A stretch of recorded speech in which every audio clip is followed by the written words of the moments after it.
The gaslit avenues of New York in the 1880s shimmered with a deceptive grandeur. Carriages, lacquered and gleaming, jostled for space alongside horse-drawn streetcars, their occupants cloaked in furs and silks, oblivious to the bustling throngs that made the city's heart beat. This was the Gilded Age, a period not of solid gold, but of a thin, lustrous veneer spread over profound disparities and a fervent, often ruthless pursuit of wealth and status. Beneath the glittering surface, a silent war was brewing, a battle for the very soul of American aristocracy, fought not on fields of combat, but across ballroom floors and opera house lodges. Economically, New York was a Titan awakening. The Civil War had ended 2 decades prior, unleashing an unprecedented era of industrial expansion. Fortunes were being forged at an astonishing pace, built on railroads that crisscrossed the continent, steel mills that redefined skylines, shipping lines that connected empires, and financial institutions that managed it all. Men like Cornelius Vanderbilt, Jay Gould, Andrew Carnegie, and John D. Rockefeller were titans, carving out empires from raw ambition and steel.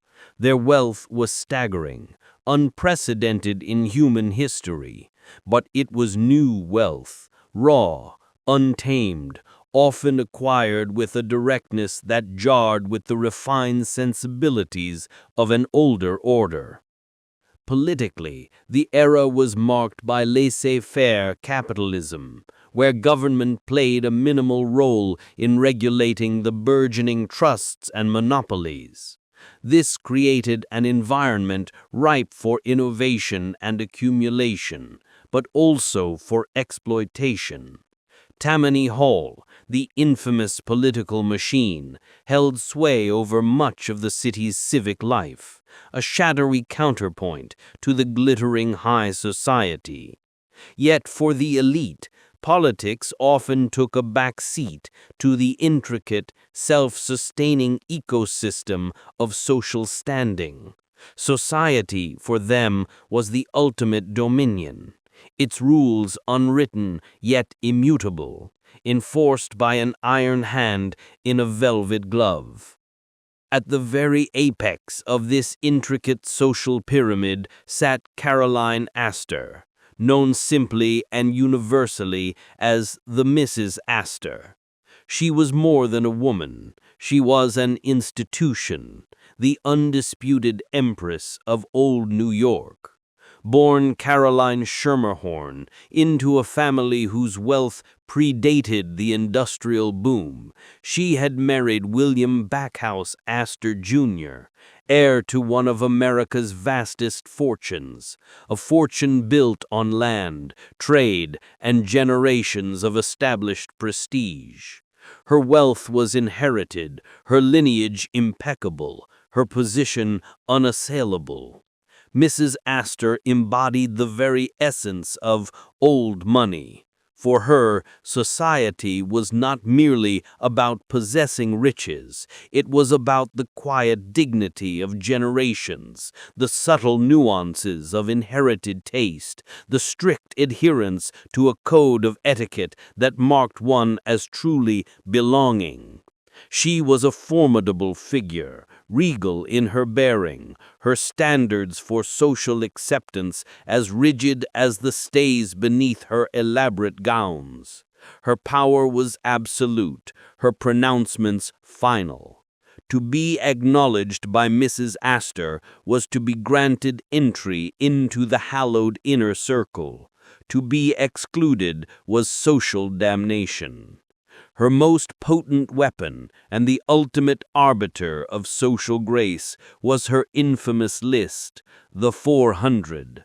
This was not merely a roll call of prominent names. It was a declaration, a carefully curated roster of the only individuals considered truly worthy of New York society. The number itself, lore has it, derived from the maximum capacity of her grand ballroom on Fifth Avenue, ensuring that only the crème de la crème would ever grace her most exclusive gatherings. To be included in the 400 was the zenith of social ambition. To be excluded, a mark of vulgarity, an unpardonable sin against the sacred traditions of the elite. This list was her scepter, and through it she wielded absolute authority, shaping the very fabric of who was in and who was irrevocably out. Her disdain for new money, for those who had amassed vast fortunes but lacked the generations of refinement and pedigree, was palpable. A silent judgment passed on all who dared to challenge the established order. The social calendar of old New York revolved around a series of carefully orchestrated rituals. Elaborate dinner parties, exclusive balls, and, most importantly, the opera. The Academy of Music, nestled on 14th Street, stood as the hallowed sanctuary of this entrenched elite. It was more than just a venue for musical performances. It was a temple of old money. Its red plush seats and gilded balconies a testament to a bygone era of elegance and exclusivity. The Academy was where society gathered not just to listen to Verdi or Wagner, but to see and be seen, to affirm their status, to reinforce the invisible barriers that separated them from the striving masses. Each opera box, or loge, was a badge of honor, passed down through generations, a visible sign of one's permanent place within the sacred order.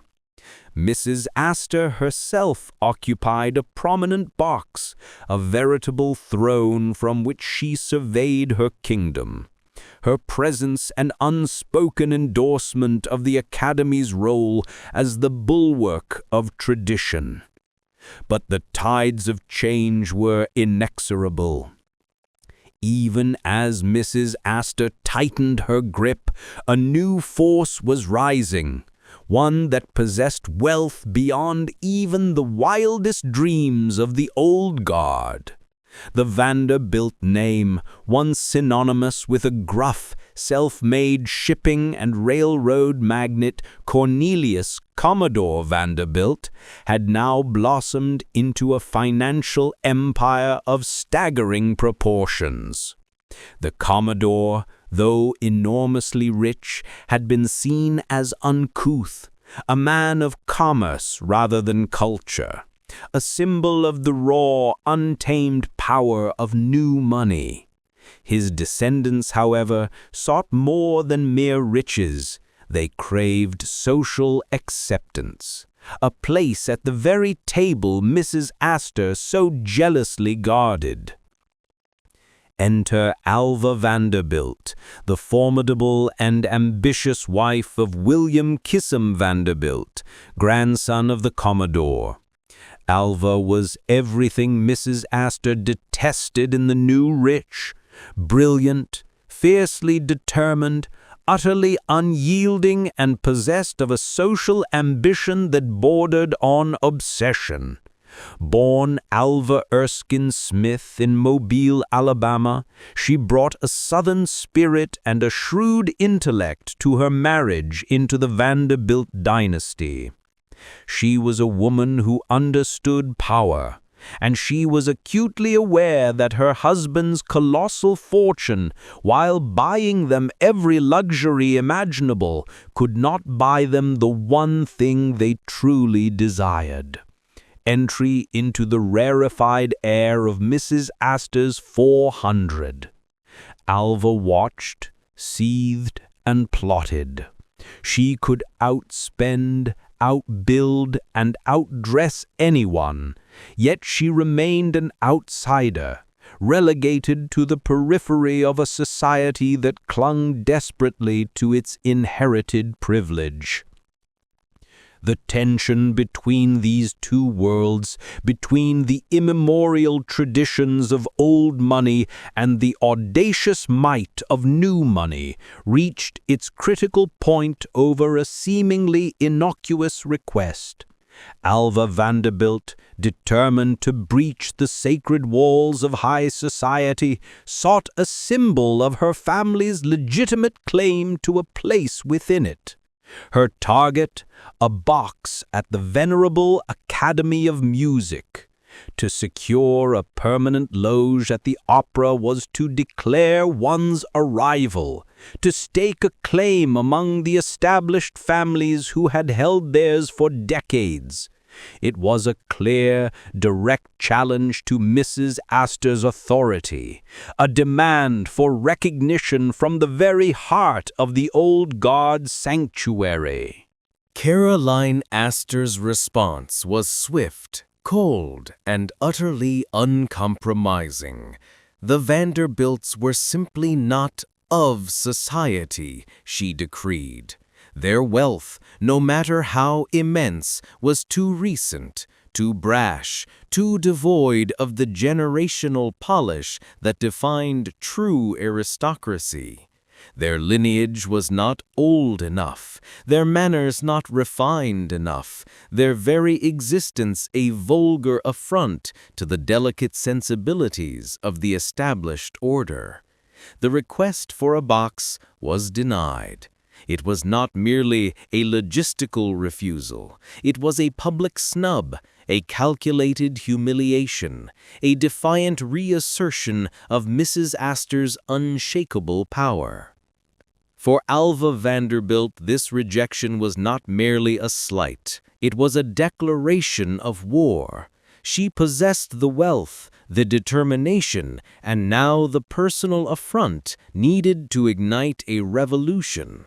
The casual arrogance of Mrs. Astor, the dismissive wave of the hand that sought to consign the Vanderbilts to eternal social Siberia, had not crushed Alva's spirit. Instead, it had hardened her resolve, forging a steely determination to dismantle the very foundations of Mrs. Astor's kingdom. The stage was set, not for a minor social skirmish, but for a monumental clash between two formidable women, each representing a distinct vision of American power and privilege, a conflict that would forever alter the cultural landscape of New York. The rejection by Mrs. Astor struck Alva Vanderbilt not as a defeat, but as a gauntlet thrown. Her initial indignation, a searing burn of humiliation, quickly hardened into a resolve as cold and sharp as polished steel. For generations, the name Vanderbilt had commanded respect in the rough-and-tumble world of commerce, had reshaped the very landscape of American industry, and had amassed a fortune so immense it defied imagination. Yet, in the delicate, highly stratified world of New York society, they remained pariahs, branded by Mrs. Astor as nouveau riche, their wealth deemed vulgar, their lineage too recent to warrant true acceptance. The denial of an opera box at the venerable Academy of Music was not just a refusal of a rental, it was a public declaration, a deliberate and calculated insult, a pronouncement that no amount of money could ever cleanse the Vanderbilt name of its newness. Alva Vanderbilt was not a woman to accept such a verdict. She possessed a fierce intelligence and an indomitable will, qualities that had served her well in navigating the complex currents of her era. She understood that power in New York wasn't solely measured in dollars, but in the subtle alchemy of prestige, influence, and undisputed social position. Mrs. Astor's The 400 was more than a guest list. It was a psychological barrier, a fortress of inherited privilege that excluded all who dared to challenge its ancient foundations. Alva saw this not as an obstacle, but as a challenge to be conquered, a wall to be breached. She would not beg for entry. She would build her own gates, grander and more magnificent than any Mrs. Astor could conceive. Her first task was to secure the unwavering support of her husband, William Kissam Vanderbilt. William, though accustomed to the vast wealth inherited from his grandfather, the Commodore, still felt the sting of social exclusion. He was a man of significant ambition in his own right, actively involved in the family's railroad enterprises and a keen participant in the city's rapidly expanding financial markets. However, his social aspirations were often overshadowed by Alva's more pointed drive. Alva framed her vision not merely as a personal vendetta, but as a strategic move to secure the Vanderbilt family's rightful place, not just among the wealthy, but among the culturally significant. She argued that their vast fortune deserved to be expressed not just in opulent homes, but in enduring institutions that would shape the city's future. Institutions that would command respect and legacy. The conversation was likely a masterful display of persuasion, appealing to his pride, his desire for lasting recognition, and perhaps a quiet sense of rebellion against the old guard's patronizing attitudes. The idea began to take root. If they couldn't buy their way into the established cultural institutions, they would simply build their own. The audacious plan was born, to construct a new opera house, one that would not merely rival the Academy of Music, but utterly eclipse it in every conceivable dimension.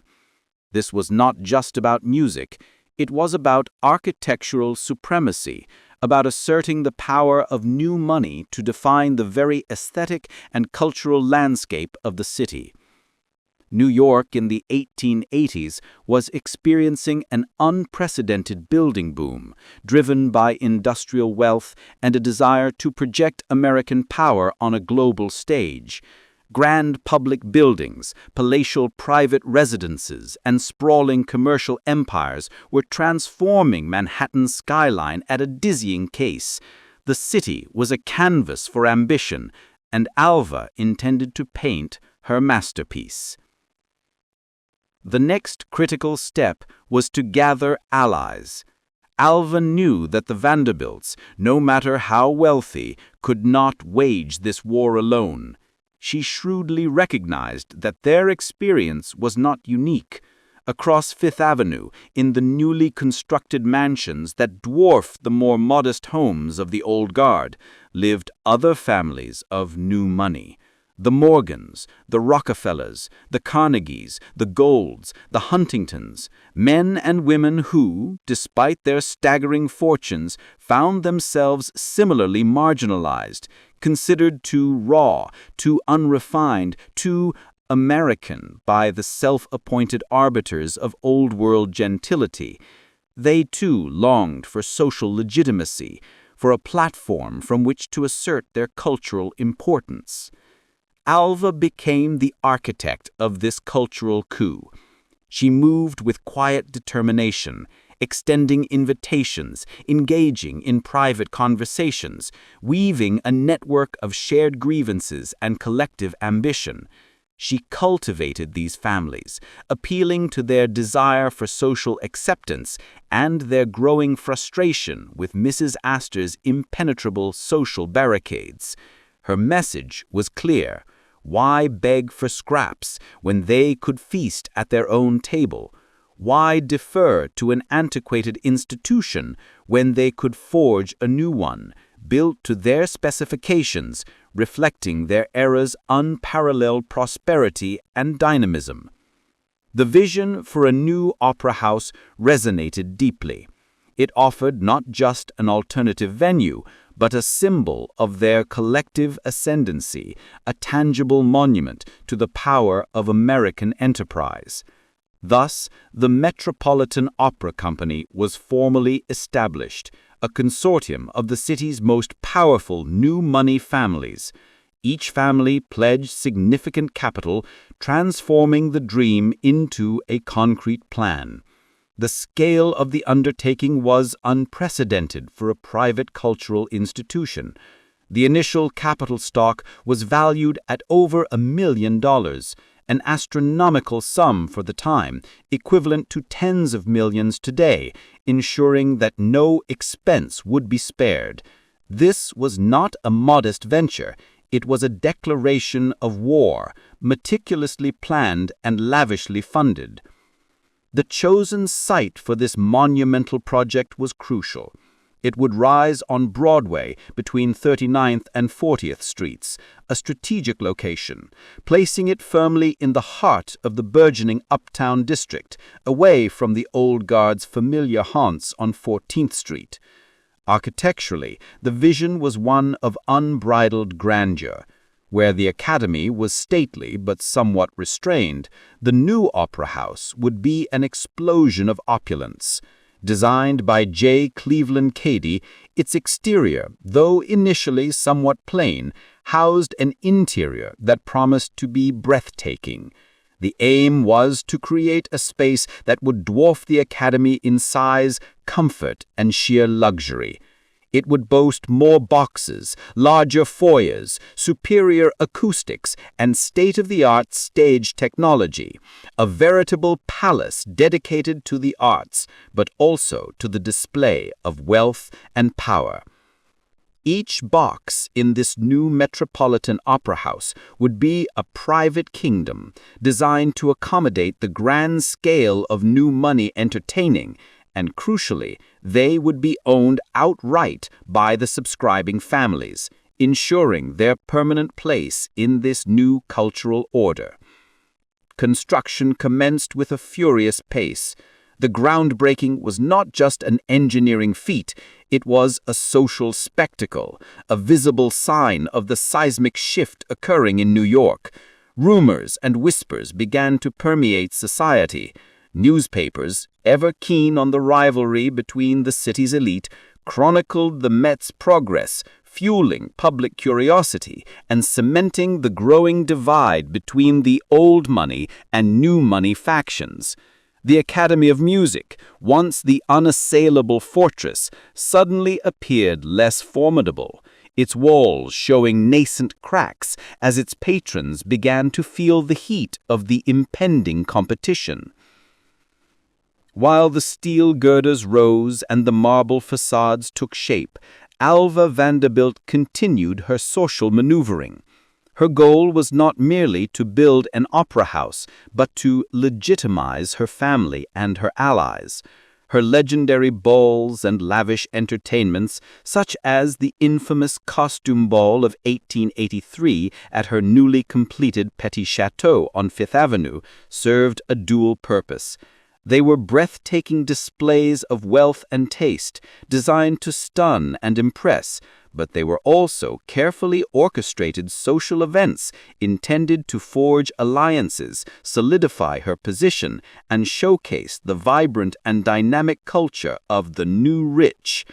These events, though often met with a sneer from the old guard, generated immense public interest and subtly eroded Mrs. Astor's once absolute authority. The rising walls of the Metropolitan Opera House became a powerful, undeniable symbol. It was no longer a question of whether the new money families would gain social acceptance.